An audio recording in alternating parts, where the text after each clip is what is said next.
Balik ako may rapper daw sa TikTok na naghahamunan laban. Walang personalan to pero ano ba talaga gusto mong patunayan? Ano nga ba nakain mo para maisip mo bigla na ako ay labanan? Imposible akong talunin lalo na pag rap battle na ang usapan. Pinakamalakas mag-chew dito sa Pinas.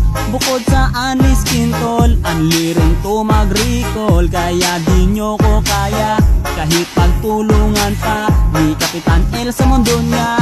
Kayo'y mapapaluhod sa harapan ng tunay na rapper na hinamon mo ng battle sa paligsahan ng rap. Pagkatalo mo'y masaklap, ngayon matutong kumilala, di may kukumpara.